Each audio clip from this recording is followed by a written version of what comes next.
c'est ma relation aux usagers.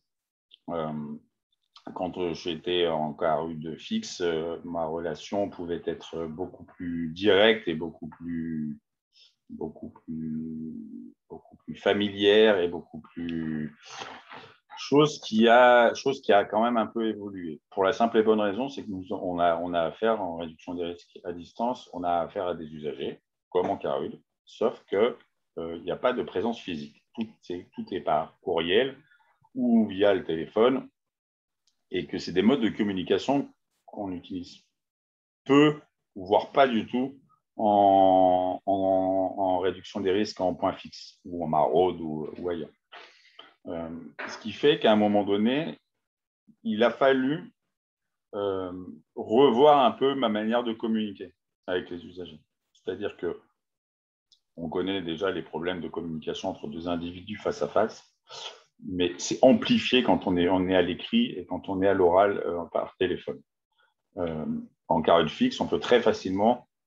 avant même de dire bonjour à un usager, le voir arriver, voir un peu si ça va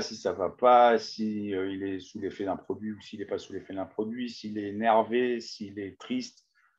Et du coup, on va adapter notre communication presque en direct avec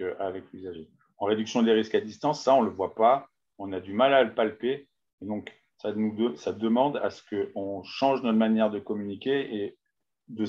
plus s'inspirer. Alors, pour ma part, je me suis beaucoup plus inspiré de la communication non violente, c'est-à-dire de bien m'assurer d'avoir compris ce que les usagers voulaient me dire. Parce qu'il y a des courriels qui vont être très clairs, avec un langage très soutenu, parce qu'il va y avoir des gens avec un niveau d'études un peu élevé, qui vont être insérés, qui vont avoir des postes à responsabilité, donc ils vont avoir un langage hyper soutenu.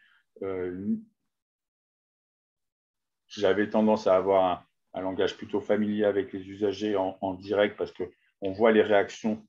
directes, enfin, on voit les réactions en direct. Là, on ne voit pas les réactions en direct, et quelqu'un qui écrit avec un langage soutenu, du coup, on va avoir tendance à lui écrire avec un langage un peu plus soutenu, avec des mots un peu plus élaborés. Et puis les gens qui vont écrire de manière un peu plus franche, directe,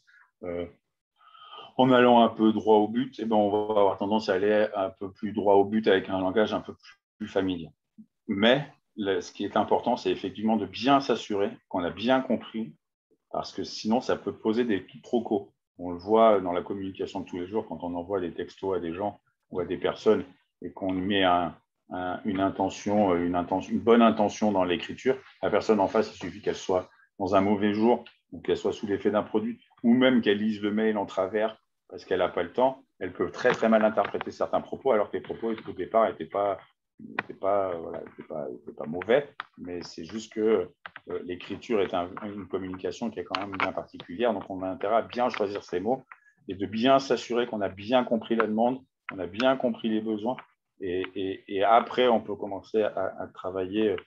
parce que si à ce moment-là, si ce travail n'est pas fait, ou en tout cas s'il n'y a pas, on ne s'assure pas